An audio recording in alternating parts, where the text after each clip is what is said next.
अतुलितबलधामं स्वर्णशैलाभदेहं दनुजवन कृशानुं ज्ञानिनानाम् अग्रण्यं सकले गुणधानं वानराणां धीशं रघुपतिप्रिये भक्तं वातजातं नमामि। मनोजवं मारुततुल्यवेगं जितेन्द्रियं बुद्धिमतां वरिष्ठं वातात्मजं वानरयूथमोक्षं श्रीरामदूतं शरणं प्रपद्ये। श्रीरामचन्द्रं शरणं प्रपद्ये। श्रीरामदूतं शरणं प्रपद्ये। प्रिय मेरे शुभचिंतकों, मेरे प्रिय देवियों और सज्जनों, और मेरे आज आपके समक्ष मैं अपने निराला दर्पण चैनल के माध्यम से उपस्थित हुआ हूँ। आज आपको विशेष रूप से इस कलिकाल में, इस कलयुग में जो रामबाण तत्व है उस चीज़ से आपको मैं अवगत कराऊंगा। वैसे हनुमान जी की पूजा के विषय में ही आपको बताऊंगा।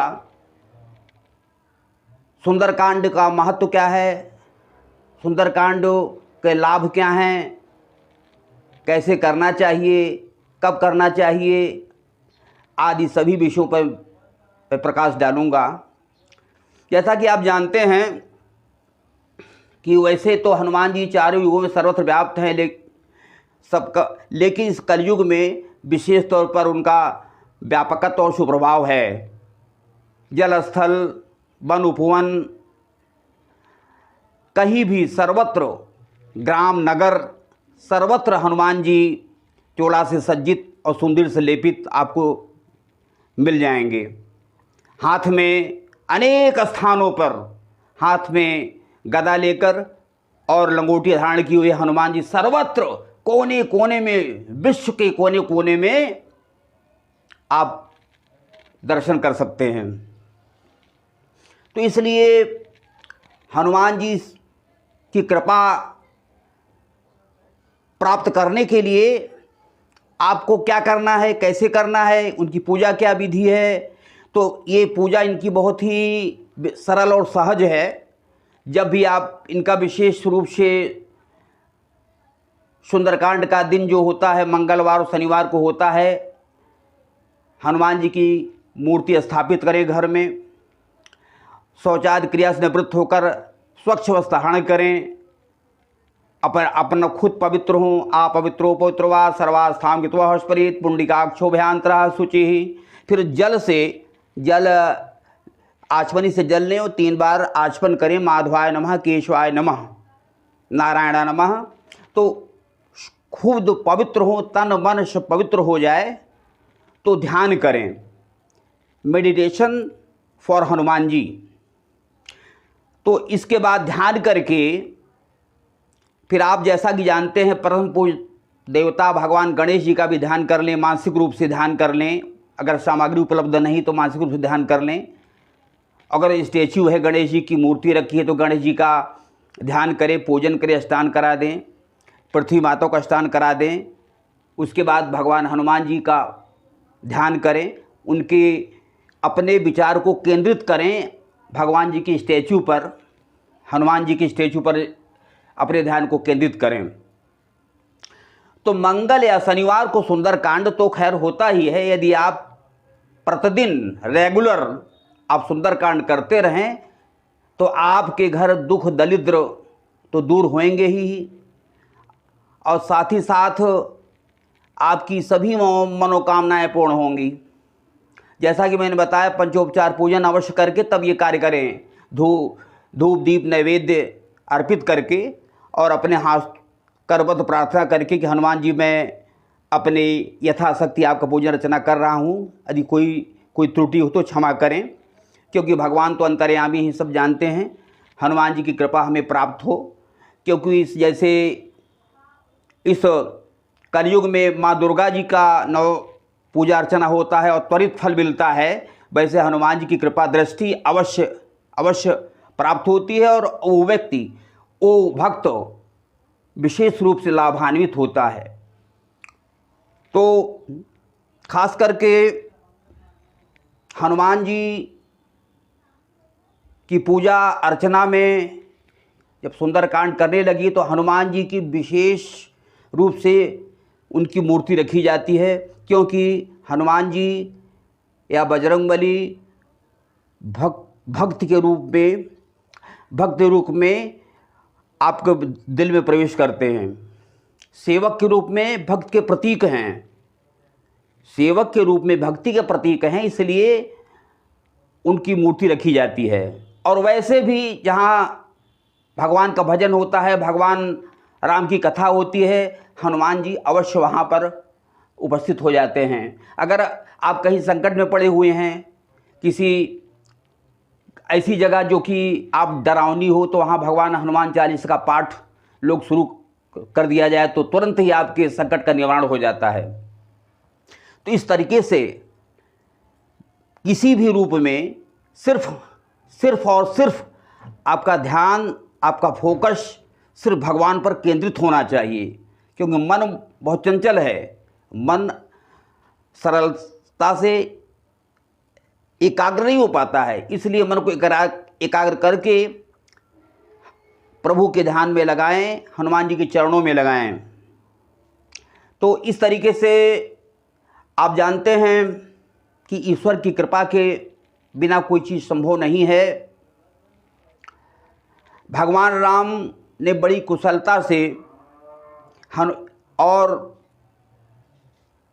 एक बात को ध्यान रखना है कि यदि सुंदरकांड शुरू करने से पहले भगवान राम की पूजा अर्चना वंदना करना आवश्यक है, जैसे कि तुरंत फल प्राप्त होता है। उसके पश्चात जब भगवान राम की कृपा से तुरंत फल प्राप्त होता है, फिर सुंदरकांड फिर कर लेना चाहिए घर में। लेकिन गणेश जी का ध्यान सर्वप्रथम, उसके बाद भगवान राम का पूजा अर्चना वंदना करना चाहिए, जिससे तुरंत फल प्राप्त होता है। उसके बाद सुंदरकांड का आयोजन करें, सुंदरकांड का पाठ करें। तो इस तरीके से आपको सुंदरकांड का पाठ करना चाहिए। तो अब अगर आप घर में अकेले करते हैं पूजा अर्चना या सुंदरकांड का पाठ, तो खैर वो तो व्यक्तिगत रूप से ठीक है। यदि सामूहिक से कोई आयोजन करते हैं तो उसमें 4 या 5 लोगों को ले लीजिए, साथ में सुंदरकांड का पाठ करें। इससे आपको बहुत ही घर गृहस्थी में बहुत ही आपकी बरकत होगी और दुख दूर होगा। और खोए हुए व्यक्ति, अगर कोई खोए हुए व्यक्ति हैं तो वापस आ जाएंगे। अगर पति पत्नी में संधि विच्छेद हो गया है तो मिलन हो जाएगा। मतलब कि हर दृष्टिकोण से लाभ ही लाभ है। तो पात्रता क्या है आपकी? तो मैं उन्हीं हनुमान जी के विषय का चर्चा कर रहा हूं जो कि सर्वत्र व्याप्त हैं। हरि व्यापक सर्वत्र समाना, हनुमान जी सर्वत्र व्याप्त हैं। जैसा कि मैंने कहा, लाल चोला और सिंदूर लेपित हनुमान जी आपको पूरे विश्व में मिल जाएंगे, और जहां भगवान राम का दरबार होगा हनुमान जी अवश्य वहां पर विराजमान होंगे। तो इस तरीके से भगवान की कृपा सबको प्राप्त होती है। अब प्रश्न उठता है कि भगवान का पूजा अर्चना जब आप करेंगे तो आपके सभी संकट का निवारण होगा और आप सदैव सुखी रहेंगे।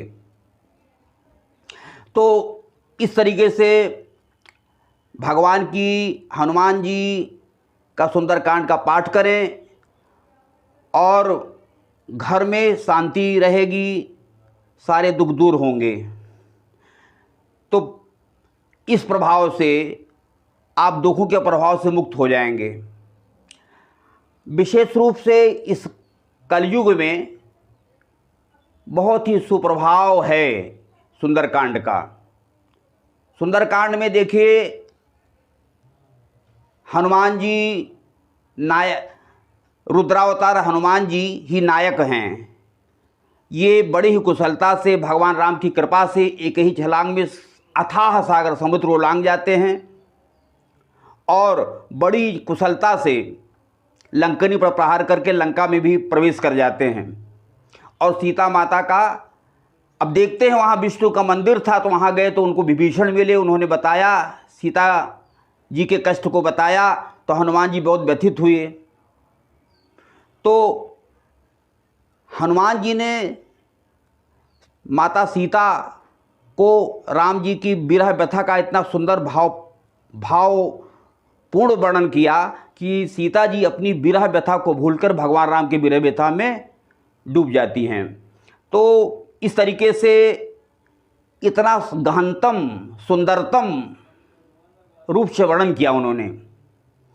और इसे में अभी सुंदरकांड का सीता राम जी सुंदर हैं, सीता जी सुंदर हैं, वन उपवन सुंदर हैं।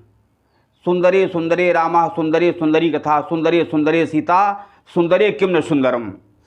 जैसे कहा गया कि सुंदरे सुंदरे रामा सुंदरे सुंदरी कथा, सुंदरे सुंदरे सीता सुंदरे किम न सुंदरम। यानी सुंदरकांड में सब सुंदर है, और वन सुंदर, राम सुंदर, भगवान राम सुंदर, सीता जी सुंदर, और वहाँ का चित्रण भी सुंदर।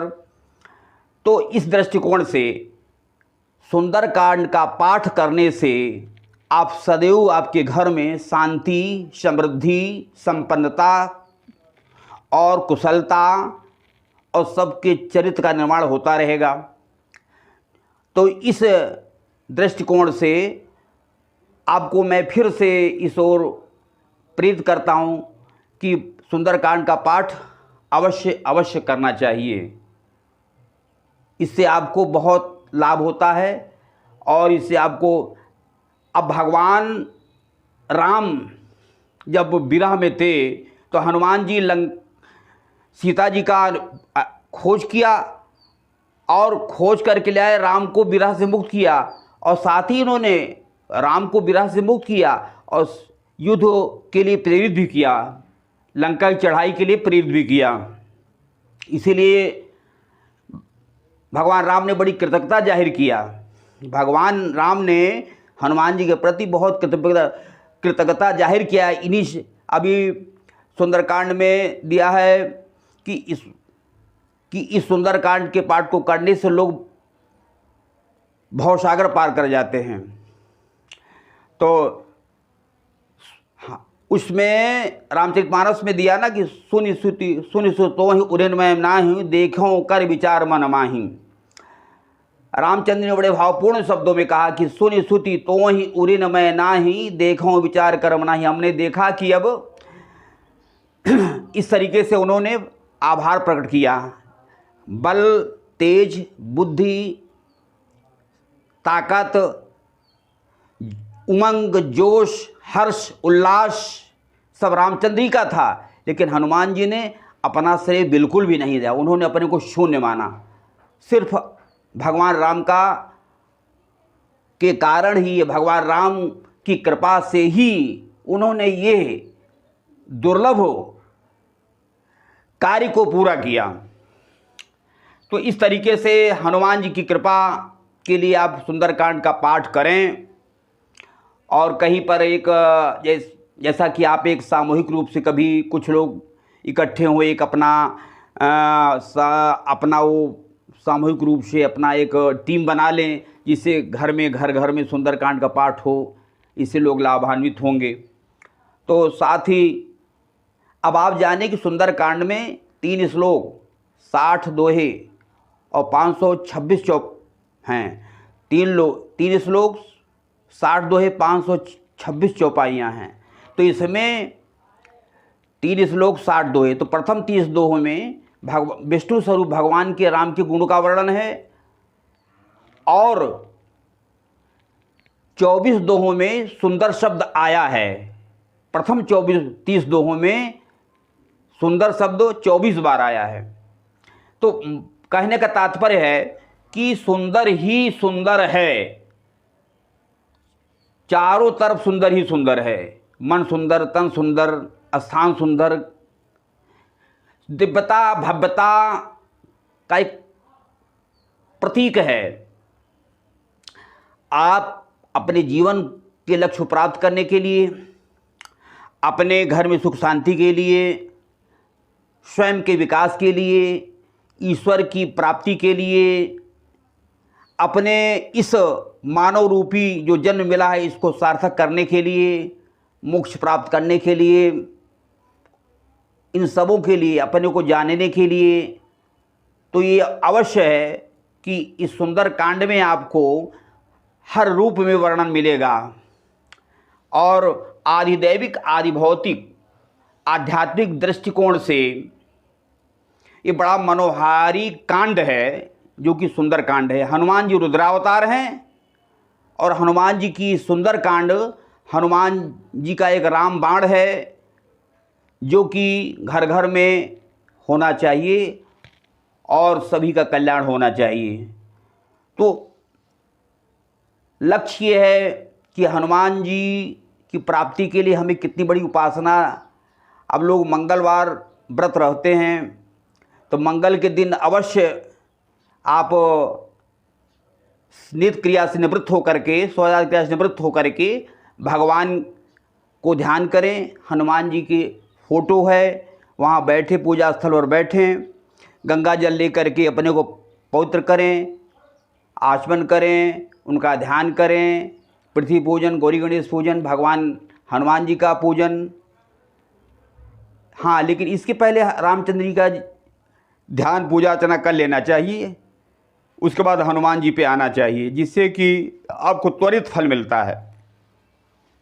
तो इससे बहुत गहन अध्ययन की आवश्यकता नहीं है, सिर्फ और सिर्फ ध्यान को केंद्रित करना है। सुंदरकांड का व्यापक स्वरूप प्राप्त करने के लिए हमें कुछ सिद्धांतों का पालन अवश्य करना चाहिए। वैसे रामचरितमानस इस महाकाव्य को तो लोग इतना विस्तार में है कि लोगों के पास समय नहीं है, तो इसलिए इसका सार संक्षेप और इसका जो मक्खन स्वरूप है सुंदरकांड का पाठ अवश्य करना चाहिए। और आप लोग जब सुंदरकांड का पाठ करेंगे तो इस आपको एक दिव्यता की अनुभूति होगी, अपने में परिवर्तन आएगा, खुद में परिवर्तन आएगा कि हमारे अंदर वो चीज़ें आएंगी जिससे कि हमें लगेगा कि हाँ कुछ परिवर्तन हो रहा है, इसकी अनुभूति होगी। और साथ ही साथ हमें एक आगे बढ़ने की प्रेरणा मिलेगी, क्योंकि हनुमान जी बुद्धि विवेक और ज्ञान के देवता हैं। ज्ञानिया नाम अग्रण्यम, ज्ञानियों में अग्रगण हैं। मनोज मारुतुल्य वेगम, और वायु के समान वेगवान हैं। इसलिए जब आप पूजा अर्चना करेंगे तो उनके अंश हमारे रेस रूप में, किरण रूप में हमारे ऊपर व्याप्त होंगी। अब आपसे मैं, अगर आप ओम हनुमंते नमः का जाप करें स्नान के बाद, तो इससे बहुत लाभ होगा। एक हमने सारगर्भित चीज़ बता रहा हूँ आपको, ओम हनुमंते नमः का जाप करें, स्नानोपरांत ध्यान करें, जाप करें। और हनुमान चालीसा का पाठ, अगर कोई किसी काम में बाधा आ रही है तो किसी मंदिर में बैठ कर के कोई मनोकामना लेकर के 100 बार हनुमान चालीसा का पाठ करें। देखिए आपको इससे अवश्य सिद्धि प्राप्त होगी। सिद्धि प्राप्त करने के लिए और काम आपका बिल्कुल मनो अनुकूल, आपका कार्य भी हो जाएगा। और ये सिद्धप्रद बात हैं, ऐसा नहीं कि मैं आपको सिर्फ डायरेक्शन दे रहा हूँ, सिर्फ आपको मैं अपने मनगढ़ंत बातें आपको सामने सब प्रस्तुत कर रहा हूँ। क्योंकि ये हमने देखा कि लोग जब कष्ट में होते हैं, जब तो उनको मैंने 100 बार पाठ करते हुए मंदिरों में देखा। संकट से हनुमान उछड़ावे, मन कर्म वचन ध्यान जो लावे। जो मन और कर्म वचन से भगवान हनुमान जी का ध्यान करता है, उसका लोक परलोक, लौकिक पारलौकिक सभी सुख प्राप्त करता है। आजीवन उनके चरण में समर्पित रहता है। उसकी गति और उसकी धारा निरंतर अविरल रूप से प्रवाहित होती रहती है। जैसे गंगा का निर्मल जल प्रवाहित होता रहता है, वैसे हनुमान जी की कृपा प्रवाहित होती रहती है। मन में बदलाव, सुख, समृद्धि, संपन्नता, कुशलता और ताकत मिलती रहती है। इस जीवन के बोझ से उबरने के लिए सटीक है सिर्फ सुंदरकांड, क्योंकि हनुमान चालीसा में कहा कि राम रसायन तुम्हारे पासा। राम का जो रसायन है वो भगवान हनुमान जी के पास है, जो उसमें समाहित है। जब हनुमान चालीसा का पाठ होता है तो उसमें सारतत्व आपके अंदर प्रवेश करता है। जो सारतत्व प्रवेश करता है तो आपके अंदर एक नए तरीके जीवन जीने का एक आपको अंदर एक मनोबल पैदा होता है, और आपके अंदर आत्मबल पैदा होता है, और आपके अंदर एक विश्वास पैदा होता है। तो विशेष करके विश्वास ही सबसे बड़ी चीज़ है। विश्वास से ही पत्थर को लोग पूजते हैं। अगर आपके अंदर विश्वास की भावना नहीं है, सिर्फ औपचारिकता निभाना है, तो उससे लाभ नहीं मिलेगा। तो इसलिए विश्वास मूल मंत्र है। देखिए हनुमान जी ने क्या किया। हनुमान जी देखिए रावण और कुंभकर्ण, रावण और विभीषण, तो उन्होंने हनुमान जी ने विभीषण को भेद नीति और रावण को भेद नीति और दंड नीति बताई, और भगवत प्राप्ति का मूल मंत्र भी दिया। आखिरी में भगवत प्राप्ति का मूल मंत्र किसने दिया? हनुमान ने दिया, दोनों को, विभीषण को और रावण को। इसलिए तो महावीर विक्रम बजरंगी कुमति निवार सुमत के संगी। तो महावीर इन्हीं को कहा गया है। महावीर सिर्फ महावीर हनुमान जी के साथ जुड़ा हुआ है, भगवान राम के साथ जुड़ा भी नहीं हुआ है। महावीर विक्रम बजरंगी कुमति निवार सुमत के संगी। और